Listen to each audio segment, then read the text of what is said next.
Good morning, friends. It is Peggy Hall here with my Sunday, June 7th Facebook Live. And I decided that on Sundays, I'm going to take a little bit more of a spiritual approach. And what I mean about that is we are in a spiritual battle. If this is not your cup of tea, I completely understand. And I will be back on Monday with a little bit more of the nuts and bolts. But the reason why I want to offer this and encourage you to watch with an open mind. One of my PMOs, my positive mental outlooks, is to just expand your awareness to consider another perspective. And that way we can learn and grow. And that is what the Healthy American is all about, is standing for truth and freedom. And I want to share with you some very important information about masks and about the spiritual and demonic side of masks. You know that I have called them demonic devices. And I want to be clear that I'm not speaking about surgical masks. It is astonishing to me how many people want to argue the fact that doctors and nurses wear masks and how can they do it and why shouldn't we do it? And I'm just going to keep repeating this so people will understand that a surgical mask is used in a sterile setting. There is a very strict protocol for putting on the mask and taking it off, disposing of it in between each interaction, and the general public are not using surgical masks in a sterile field. You're not in surgery. You're not in a doctor's office. And you are just going about your business. So I am never speaking out against doctors and nurses wearing masks. That is not the issue here. I am talking about the masking of the public. And I will continue to speak about the masking of the public. And today I'm going to explain to you from a biblical perspective, from God's law, what God says about masks. And again, if this is not your cup of tea, that's fine. But if you are a believer, if you are a person of faith, if you are wearing a mask, I want to bring to your attention some very alarming information that may help you look at this differently. First of all, I want to quote from the Bible in Genesis 2:7. That's chapter 2, verse 7. And if you have never read the Bible, there are lots of versions online. I like the English Standard Version. But what this states is, when God created man, he breathed into him the breath of life, and man became a living soul. Our breath is a gift from God. We have a soul because of the breath. That's why animals have a soul. That's my view, all right? We can have some, discussions about that. But, plants and trees and all of that were also created by God, and they breathe in a manner, but they don't have lungs. But animals have lungs, and they are breathing. And let me just stick with man right now, because that's what we're talking about. And the breath of life is a gift from God. Now, I want to explain a little bit more. In the book of Job, it states, "The Spirit of God has made me. The breath of the Almighty gives me life."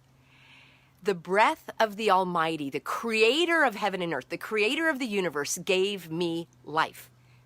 Nowhere in the Bible do I see about putting on a mask. In fact, it's the exact opposite. And if you have never heard this verse that I'm going to share with you in a moment, I was alerted to it by a wonderful viewer. And I thank all of you Healthy Americans that are sending me links and emails. The best place is Peggy at thehealthyamerican.org. And if you could summarize whatever video or link you're giving me, would be of great help.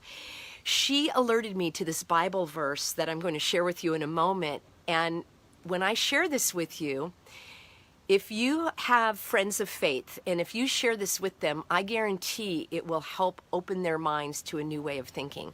Because the Bible God very clearly tells us not to veil our faces. But I also want to let you know the reason why on Sundays I'm going to be talking about the spiritual warfare that we are engaged in. This is a spiritual battle for your soul. Again, very clearly, in the book of Ephesians, it's one of my favorites, and it says, "We wrestle not against flesh and blood," meaning human beings, "but against principalities and powers, against the rulers of darkness in this world, against spiritual wickedness in high places. Now, regardless of your spiritual background, if you, like my husband was raised in an a religious home, he always believed in God but didn't really understand and have a deep faith. What happens is we all can understand this darkness, right? There's movies made about good and evil, dark and light. And I'm just starting from a very basic level here. We know that there's good and bad and good and evil. And the Word of God clearly explains that we are fighting against darkness. We are fighting against Satan. We are fighting against the enemy who is the ruler of this world. We can see it. Look around us.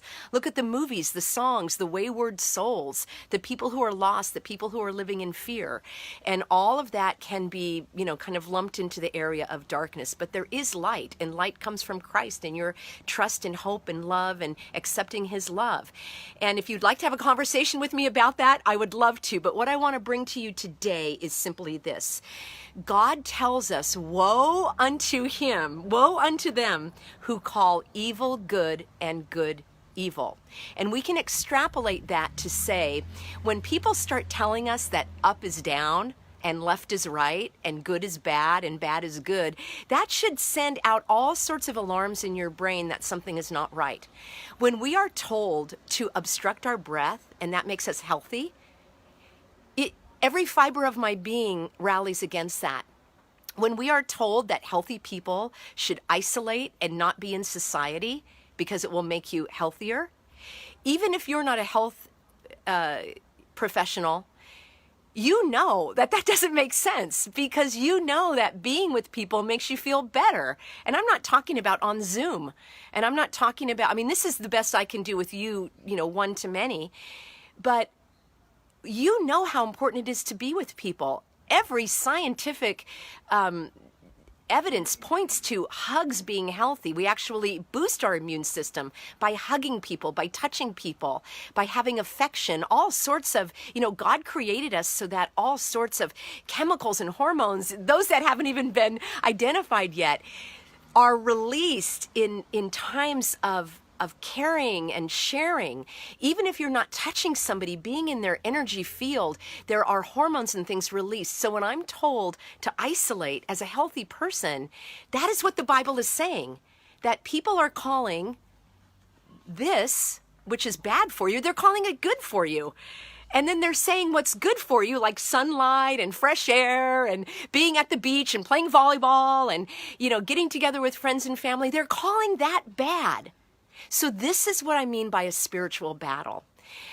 Again, if this is something new for you, or this message is turning you off, I completely understand. And, Monday through Saturday, I'll be on my rants. But on Sunday, I just want to offer a broader perspective, like a universal perspective, a perspective about creation and life, and that your life has purpose and meaning, and you didn't just evolve from pond scum, accidentally. That's not my belief at all. I believe that you were created as in the image of God with a purpose. Ephesians talks all about that. The book of Ephesians, it's a wonderful place to start. But what I want to explain is that regardless of your beliefs, that your breath keeps you alive. All right. And I believe that my breath is my direct connection to God, to my Creator. And when I breathe in and out, I'm breathing in and out with that breath of life. I'm breathing in and out with the source of life, right? The Almighty. That's how I interpret it. And I was a yoga teacher for many years and teaching about, the importance of the breath, the sacred nature of the breath. And again, I am astonished. I can't even speak clearly because it just gets me. I'm astonished that any yoga teacher or any fitness professional would wear a mask or encourage someone to wear a mask who's not sick. And I want to, again, clarify, I'm not talking about wearing a mask in a medical setting. Are you clear with me, you guys? I'm going to see comments from people below. What about doctors and nurses? And it's also intended for sick people. So if they're sneezing and coughing, the sneezing and coughing stays in their mask. They already have the illness. But healthy people should not be wearing masks. And there's zero evidence that I have found to support that. But what I want to get to is, first I want to talk about the harms of wearing a mask spiritually. And it's very interesting because there you can look at, and I jotted this down, some very important information that the reason why the Bible tells us not to wear a mask is because masks are often used in magic or secret societies. They are used as a rite of passage and to speak to spirits. Now, spirits are not the same as God. There's one God, the creator of all. And other types of traditions have other beliefs, obviously. And these masks have, this is the research I came up with today, masks have been used since ancient times, and they are used as a rite of passage. I'm not talking about surgical masks in a medical setting, and I'm not talking about someone who's coughing and sneezing and has the flu. Let's set that aside. I'm talking about the powers of darkness that are imposing upon healthy people and the public at large to go around wearing masks. In these ritualistic and secret societies, there are 3 phases, and the first phase is isolation. Interesting, isn't it? We were isolated. We were told to stay home. Even though you were healthy, you were told to self-isolate, stay at home, save lives, even though staying at home kills lives, because it kills many lives through suicide and drug abuse and child abuse and alcohol abuse and depression. It kills the soul. And remember, God gave you the soul. It's called ruach. It's the breath. The breath of life is your soul. Of course, that soul goes on after life, after the breath is extinguished, but that's because God breathed into you your soul. And I want to stick here for a moment about the ritualistic use. So first, you're isolated for purification in these rituals. Think about, you may have heard of different rituals like coming of age. I think of the Maoris in New Zealand. I am not an expert on any of those at all. I'm just using a generalization to speak of different groups that you may have heard of where there is mask wearing and warfare and so forth. So you're isolated and then you are purified so that your knowledge and your way of life and your customs and your normal way of living is stripped away from you. Okay, that's one of the ways that they do mind control. And that is when they use isolation in prisons. It's one of the worst forms of punishment, is to put people into isolation and to take them away from other people, because the brain is not designed to function in isolation. And prisoners that have been interviewed will say that they had to use a lot of prayer and meditative techniques so that they actually wouldn't go out of their mind from being isolated. So you isolate the individual. The second in this initiation is mask wearing. And the isolation creates trauma, confusion, fear, disorientation, and then you are going to be transformed into wearing this mask. And the mask, again, is used for, and I quote from a biologist who has studied masks, wearing a mask is used for repression of the soul. Now, we just established that God breathed life into you and you are a living soul. That's why you're not like this chair or this piece of paper. You're animated, you have breath, you are alive. And the breath is what keeps you alive. And we hear from a biologist who has studied the ritual use of masks he tells us masks are used in secret societies. They are used for magic. They are used to speak to spirits. They are used as a rite of passage, and they are used to control the actions of a group.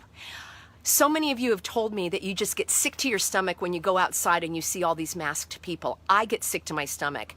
I really cannot go into these stores anymore. The stores are the worst. Out and about here, people are not really wearing them in parks and everything. I'm glad to see that.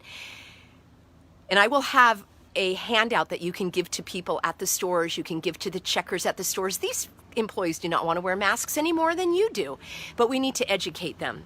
So when I go out, I feel that I am swimming in a sea of darkness, and I pray before I go out. I pray when I come home.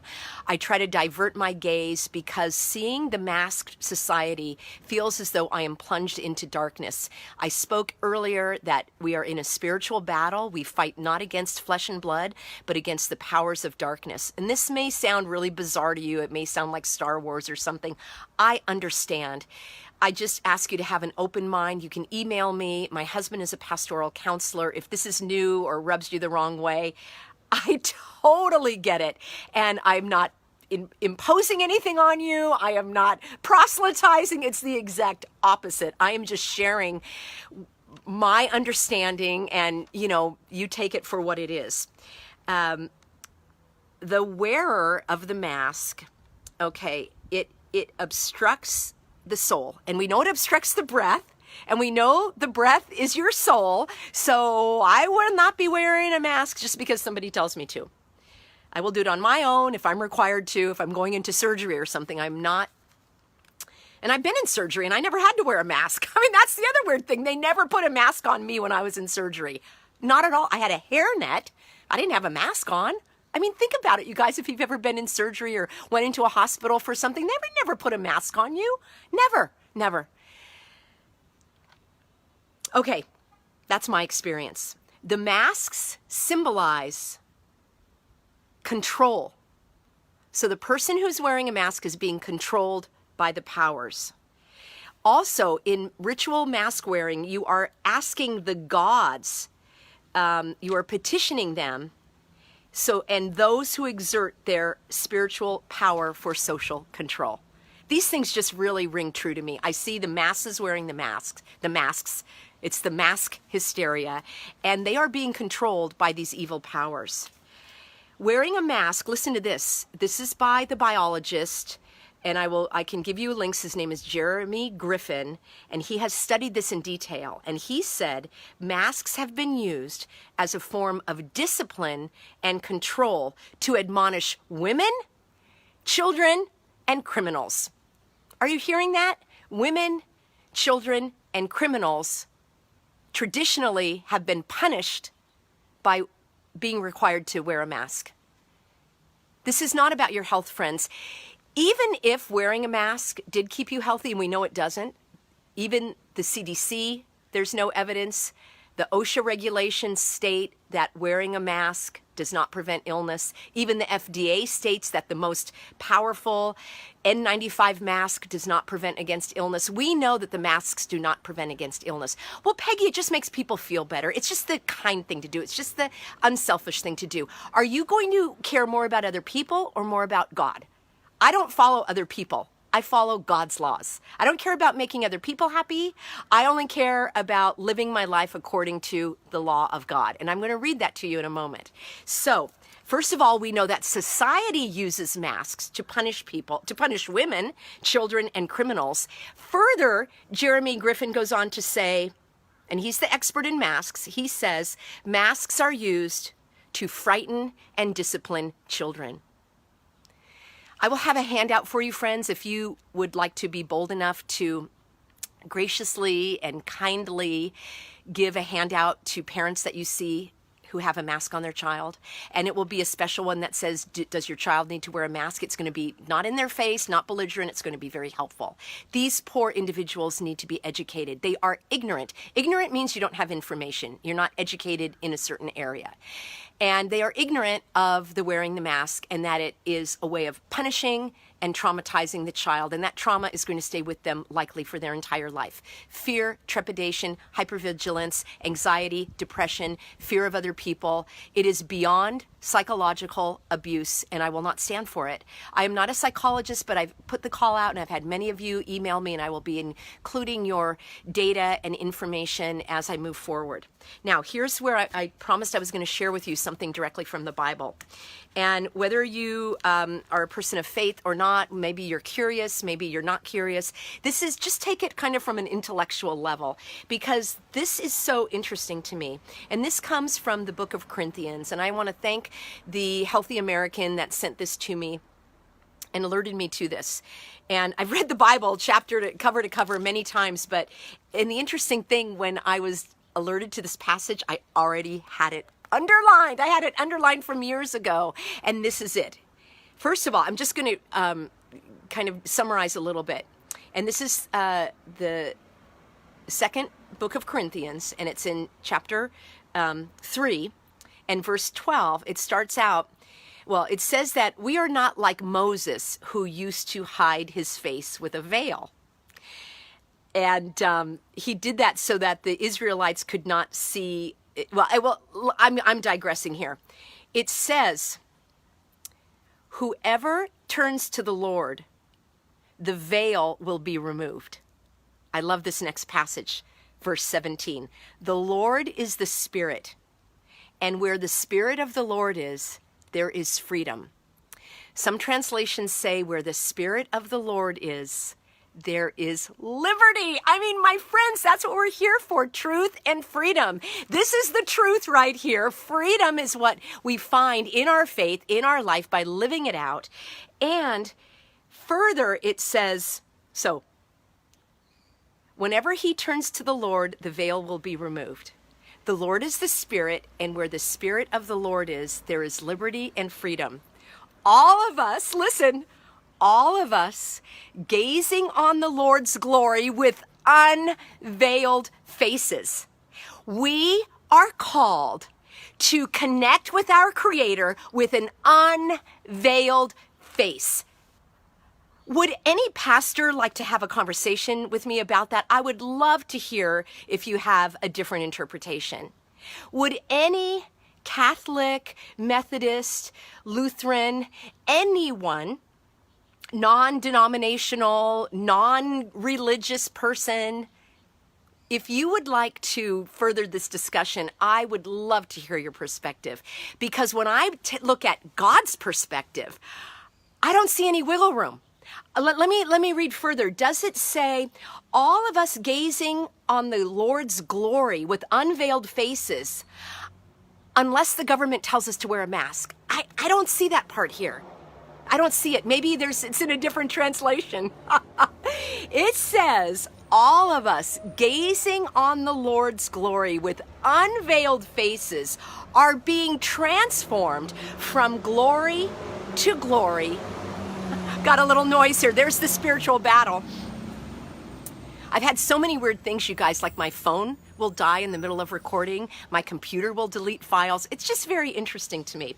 Anyway, all of us gazing on the Lord's glory with unveiled faces are being transformed from glory to glory into His very image, the Lord, who is the Spirit.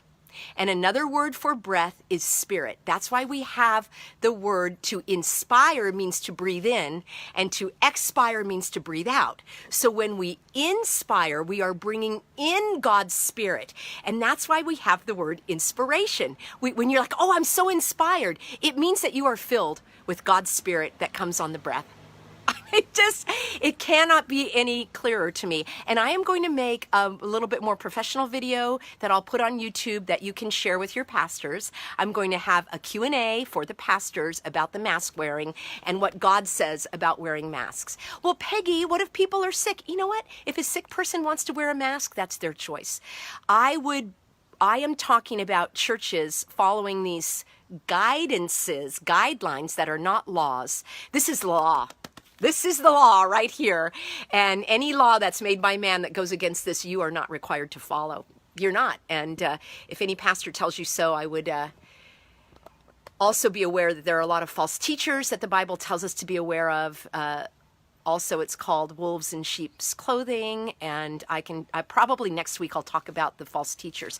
I also would like you to, I'm going to have a special Facebook group that has my husband's teachings, and he is a pastoral counselor, and he has an advanced studies diploma, like a postgraduate in creationist studies. So if you're confused about your purpose of life, the meaning of life, you were told that you evolved, like from a monkey or something, I would love for you to learn more from him, because he's he's the opposite of my, ranting. He's so calm and caring, and many of you told me how much you enjoyed getting his counsel and support. And again, it's really nice. And that will be at True Hope. So there will be a True Hope group that I will invite you to, and you can get more of his teachings. So on Sundays, I'm going to be speaking about the spiritual battle, because that's really what we're doing. It's a battle for the soul. And to summarize, masks are used in ritual occultic practices. They are used to call in spirits that are not of God. They are used to demean and discipline and threaten and terrify people. They are used to control the population. They are used to create confusion and fear and trauma. And I, for one, am not going to participate in it. The Bible very clearly states that God gave us the breath of life. We are a living soul, and our breath is our connection to God. If you individually choose to wear a mask because you don't want to sneeze on someone, obviously that's you are using that. That's your choice. I am talking about the imposition of the powers of darkness that are requiring the public to wear a mask. And for all these reasons, I object to it strongly. I cannot object to it in any stronger terms. And finally, the Bible calls us to understand that we need to unveil our faces to turn to God. When we face God with unveiled faces, He transforms us into His image, and His image is the Spirit, and where the Spirit is, there is freedom and liberty. Friends, I don't want to change the lyrics to the national anthem coming up on July 4th. Land of the free, home of the brave. What I am seeing is land of fear and home of the slave. And I don't want to live in that kind of society. It's going to take prayer. It's going to take rallying together. It's going to take educating. So I will let you know very shortly when that Q&A information sheet will be available for parents, for employees, for businesses, for parents. I think I mentioned that, for schools and for churches. And this is going to be a non-belligerent, conversation, Q&A that you can have with these people that can really make a difference in our society. So I also want to let you know, for those who live in Orange County, there is a very important special meeting on Tuesday of the Board of Supervisors. If you sign up at thehealthyamerican.org, I will send you a link to some talking points. I will send you a link to the emails that you can send so that your comments are read into the written record. Even if you can't make it, you can do something by emailing. You know what? Even if you don't live in Orange County, you can email these supervisors. You would be doing you're sharing information. And I would like their inbox to be flooded with simple little questions like, do my religious beliefs exempt me from wearing a mask or not? And you just leave it at that, one simple question, and I want them to answer it. Are they going to say, oh, yes, you're exempt, or no, you have to go against the Word of God? I want them. I know what the answer is, but I want them. I'm going to hold their feet to the fire, so to speak, and I want them to answer these questions. Can you let me know why the health officer is requiring a mask when there's no science behind it? And that's all. You do one question. That's the drip, drip, drip method. And that way, and you can say, I'm awaiting your reply. And then each email has one question. Because if you send all the data, they already have all the data. They already have all the links. They've been bombarded with all of that. But you can take the data and make it into a question. So can you let me know why you're extending the state of emergency when it is expired according to law? And you wait, because it's one simple question and you are calling them on it. You're holding them accountable for that. And all of that will be written into the county record. I appreciate you guys, and I keep you in my thoughts and my prayers. And I would love to hear from you if you want to learn more about this spiritual battle. And I'm going to sign off for now, and I hope you have a wonderful Sunday. And would you do me a favor and share this to the appropriate groups that you think would be receptive to this message, like Masks Are a Choice and Bareface and any other groups that are against masks? I think this is a very powerful argument. Again, even if you are not a person of faith, you're in my, that's fine. I just want to share where I'm coming from and what an impact this has on me. And to state again, I am never going to stop talking about the mask. Ever. Ever. It is an affront to me physically. It is an affront to me emotionally, psychologically, through my own free will. But first and foremost, it is an affront to God, and I will not stand for it. Thanks for all the thumbs up, everybody. You are a part of the Healthy American family, and I appreciate you. I love you, and God bless you.